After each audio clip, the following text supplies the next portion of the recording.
This is news analysis coming to you live on Politics and Business Television Abuja. Good afternoon and many thanks for joining us on the program for today. I'm Fatima Abubakar Oyibo. The headlines: Nigeria condemns US exclusion from Nicki Minaj's UN panel. Kebbi school kidnap. Survivors recount a harrowing night of terror.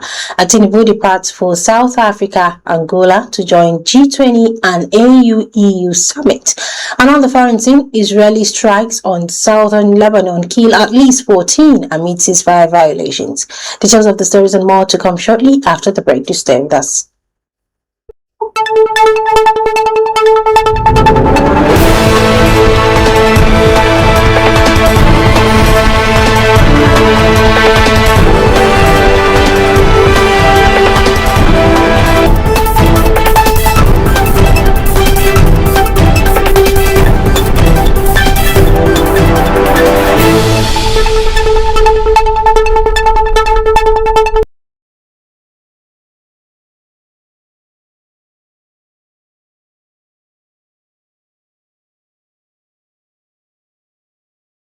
Welcome back. And now the news in details. Nigeria has strongly objected to its exclusion from a United Nations event organized by the United States featuring rapper Nicki Minaj over accusations of Christian persecution in the country. The Nigerian mission to the UN through Charge d'Affaires Sindov and Doni announced the decision as a tantamount to shaving their head in their absence, arguing that Washington denied Nigeria a platform to defend itself and tell its side of the story. And Tony further expressed disappointment that only a few countries were invited while Nigeria was shut out, calling the arrangement unfair and unconstructive. He urged the US to adopt more inclusive diplomacy, warning that sidelining Nigeria risks inflaming tensions rather than addressing the security challenges jointly.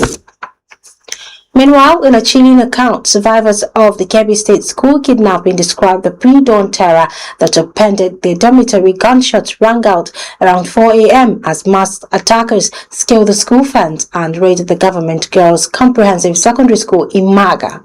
The assault left the vice principal, Malam Hassan Makuku, dead after he tried to shoot the student, while a security guard was also reportedly killed resisting the gunmen.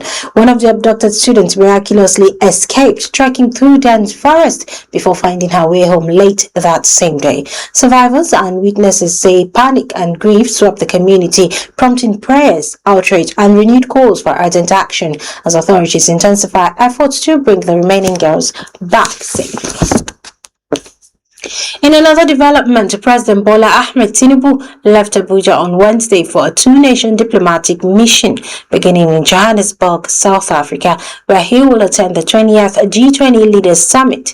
The summit, scheduled for November 2022 to 2023 at the Johannesburg Expo Center, brings together heads of the world's leading economies, the European Union, the African Union, and key financial institutions under the theme Solidarity, Equality, Sustainability. Following the G20 summit, President Tinubu will travel to Luanda, Angola to participate in the 7th African Union European Union Summit from November 24 to 25. He is expected to engage in bilateral talks in line with his renewed hope agenda and collaborate with other leaders on critical issues like climate change, inclusive development, infrastructure, and digital economy. You're still watching news analysis right here on Politics and Business Television Abuja. Still to come, United Nigeria Airlines defends ongoing probe following VDM Mr. Jollof in flight fight. Details of this headline and more news content after a quick break. Stay with us.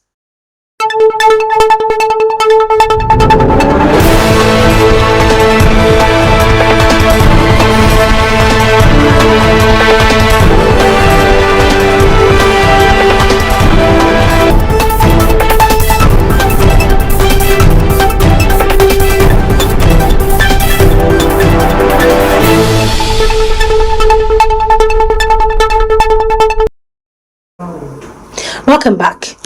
And now on to business matters. United Nigeria Airlines has confirmed that it is conducting a full investigation after social media personalities Very Darkman, popularly known as VDM, and Mr. Jollof were involved in a physical altercation during boarding at Asaba International Airport. The airline stated that its crew acted swiftly to de-escalate the situation, deboarding both men and handing them over to airport security for further inquiry, stressing a zero-tolerance policy for behavior that jeopardizes passenger and crew welfare.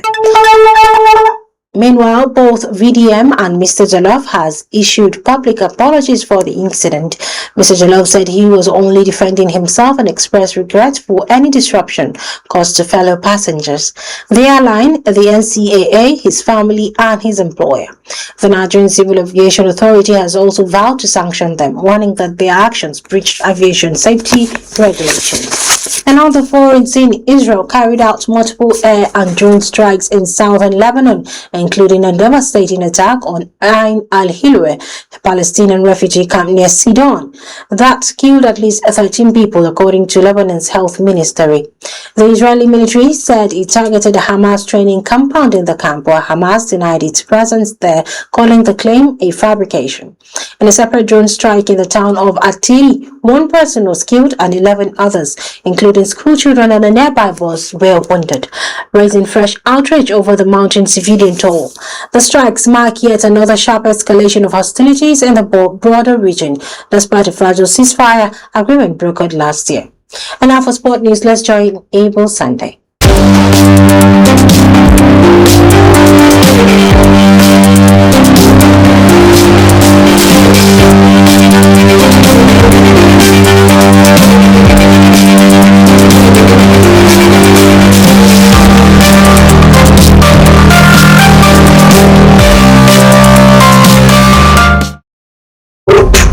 Good afternoon and welcome to PRB Sports Update. I'm Abel Sunday. Here are the top stories making headlines. FIFA has slammed transfer ban on Golden Arrows, Al Awar and African Star FC. Decision comes after all three clubs failed to resolve financial disputes with players and coaches and did not comply with rulings from FIFA's dispute resolution bodies. The ban will remain until all outstanding payments are fully settled. The stage is set for the 2025 CAF Women's Champions League final as ASFA FC outside Mimosa. Outside Mimosa reached the final for the first time in their debut season, while ASFA head into their third finals, chasing a second continental title. Here are the results for Tuesday's international matches. Guinea 1 at Niger 1, Angola 3, Zambia 2, Burkina Faso 3, Benin 0, Saudi Arabia 0, Algeria 2, Kuwait 2, Gambia 2, South Korea 1, Ghana 0, Lesotho 0, Malawi 1, Oman 0, Ivory Coast 2, Senegal 8, and Kenya 0. Brazil 1, Tunisia 1, Jordan 0, Mali 0. And that's all for now on your PRB Sports Update. I'm Abel Sunday.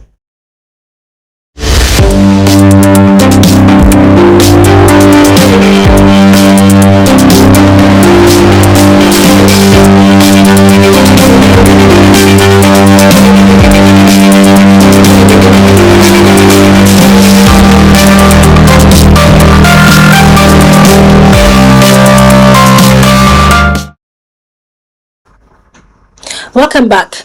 Okay, let's move to our focus today on Politics and Business Television. Today, we turn our focus on the Judicial Independence Day. The judiciary is often described as the last line of defense for democracy, the quiet guardian that must remain impartial even when every other institution bends to political pressure. However, following the conference of judicial officers held on Monday, public discourse has been stirred by reports and conversations circulating on social platforms suggesting that some judicial officers were seen or heard joining in chants or songs perceived as pro-Tinubu. Whether the accounts are exaggerated, misunderstood, or factual is still a subject of debate. But what matters for us today is the symbolism and the public reaction. If judges who must appear neutral at all times are seen taking part in activities that suggest political alignment, even casually, what does does that mean for public trust? What kind of justice can citizens expect in politically charged cases? To help us unpack the constitutional, ethical, and comparative dimension of this provocative topic, we're joined by Professor Kamal Dawood. He's a professor of comparative constitutional law, Faculty of Law, University of Maiduguri. He will be joining us via WhatsApp call. Hello, Professor. Are you there with us? Okay, we'll go on a short break, and when we come back, we will be reconnected with Professor Kamal Dawood.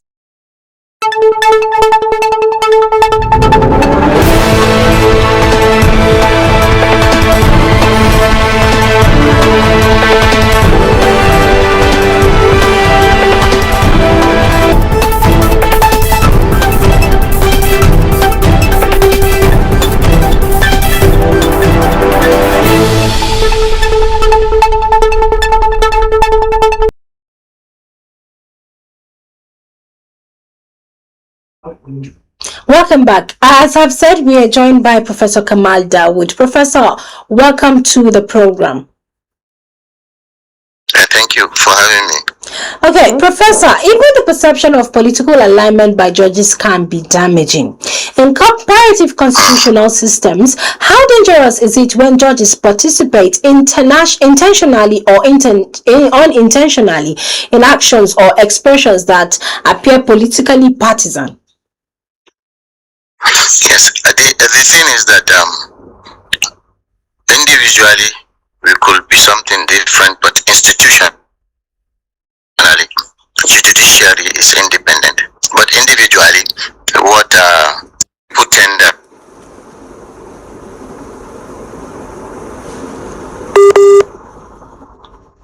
Hello? Professor, are you there? Professor, are you there?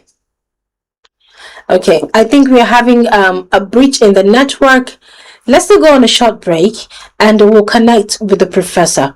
Please stay and don't go anywhere.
Professor, welcome back to the program. Sorry for the break in communication.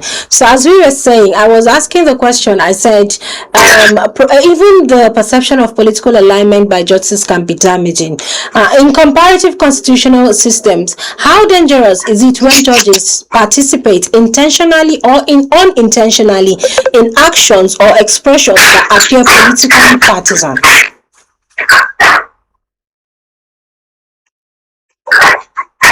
Professor, are you with me? Professor Kamal?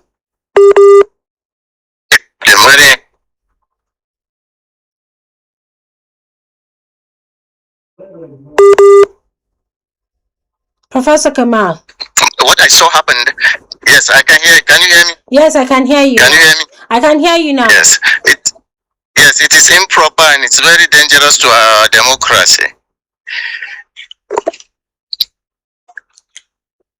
It is improper and it's very dangerous to our democracy because the judiciary is supposed to be independent, institutionally and constitutionally. And that is because the Constitution provided for the independence of the judiciary. The judiciary are so independent because they can appoint judges on their own without interference of the legislative or the executive, and they can they have been paid directly from the source without the interference of the judiciary, the legislature of the executive. So they seems to be very independent. So what they're supposed to do is to act independent, behave independent, so that we'll have a smooth democracy. If the public begins to see the judiciary as emotionally or symbolically aligned with the executive, what are the long-term consequences for judicial legitimacy? Is a mere appearance of bias enough to erode the authority of the courts, even if judicial decisions remain legally sound?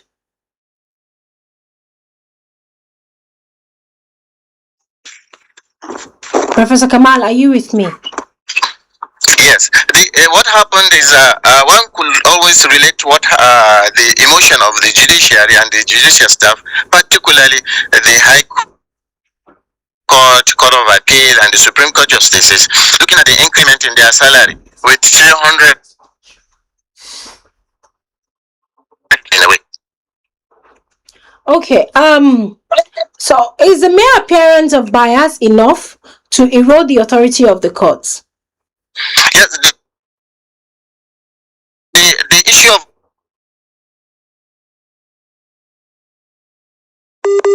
biasness has to do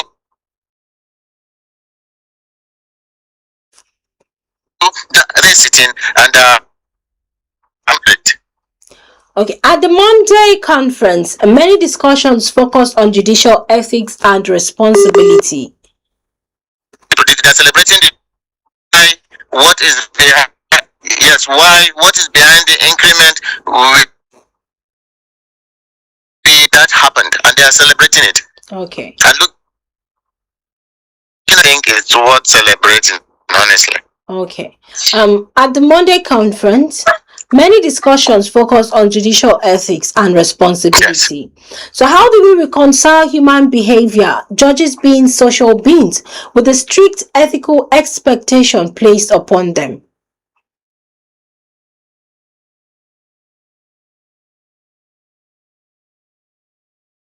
Professor Kamal, are you? Yes, okay. Yes, I'm there. The conference for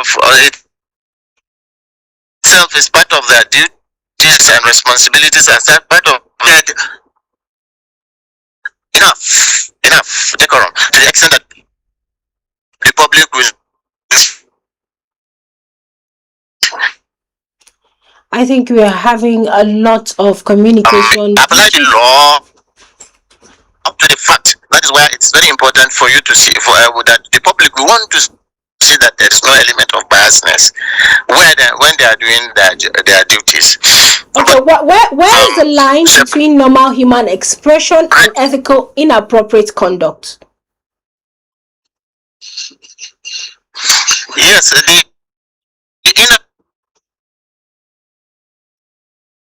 on they conducted themselves, but the mere fact that the president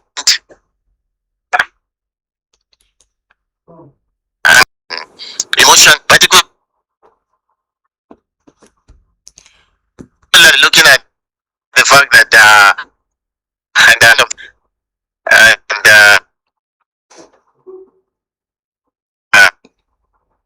where you have this.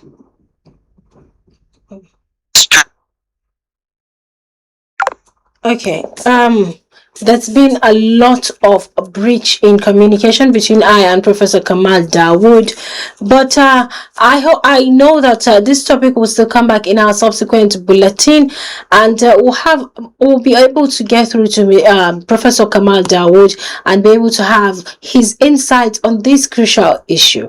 But anyways, thank you, Professor Kamal, for trying to share your expertise, even though the network couldn't allow us. But one thing we should know is that judicial independence is not just a principle, it is the oxygen of constitutional democracy. Even symbolic actions matter, because justice must not only be done, it must be seen to be done. Okay, thank you so much for being part of the program. And to our audience, thank you for joining us. Until next time, continue to question, continue to reflect, and continue to defend the values that keep justice impartial for all. And that wraps up today's program. But before we go, the headlines again. Nigeria condemns U.S. exclusion from Nicki Minaj's UN panel.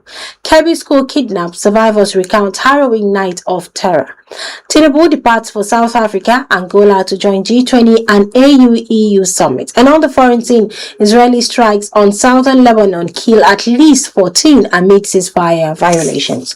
For more updates and in-depth analysis, follow Politics and Business TV.English on YouTube and Facebook. Connect with us on Instagram at PMBTV_English and TikTok at PMBTV_ENG. Remember to subscribe and stay informed. From me, Fatima Abubakar Oyibo, it's bye for now.